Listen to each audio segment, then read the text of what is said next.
Hi hello అండి, welcome to Vasundhara shopping mall. ఈ రోజు నేను చెప్పబోయే వెరైటీ ఏంటంటే ప్యూర్ షిఫాన్ జార్జెట్ శారీస్ అండి. ఇందులో మనకు కలర్స్ ఉన్నాయి, చాలా వెరైటీస్.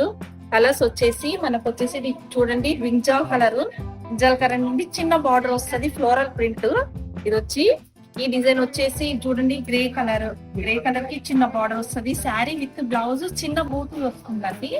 అండ్ పిస్తా గ్రీన్ ఒకటి, ఈ పిస్తా గ్రీన్ అండ్ రే కలర్ పికాక్ గ్రీన్ అండి. ఇందులో వెరైటీస్ ఇంకా అవైలబుల్ ఉన్నాయండి. ఈ రోజు నేను కట్టుకున్న శారీ కూడా ప్యూర్ షిఫాన్ జార్జెట్ అండి. అండ్ బార్డర్ వచ్చేసి చిన్న బార్డర్ అండి, ఫ్లోరల్ ప్రింట్. దీనికి సెల్ఫ్ బ్లౌజ్ వచ్చింది. ఈ సెల్ఫ్ బ్లౌజ్ కాకుండా దీనికి నేను కాంట్రాస్ట్ ఆపోజిట్ వేసానండి. సెల్ఫ్ బ్లౌజ్ కూడా చాలా బాగుంది. వెరైటీస్ ఉన్నాయి మనకు ఇందులో, కలర్స్ కానీ మోడల్స్ కానీ ఇంకా వెరైటీ కలర్స్ కావాలన్నా చాలా ఉన్నాయండి.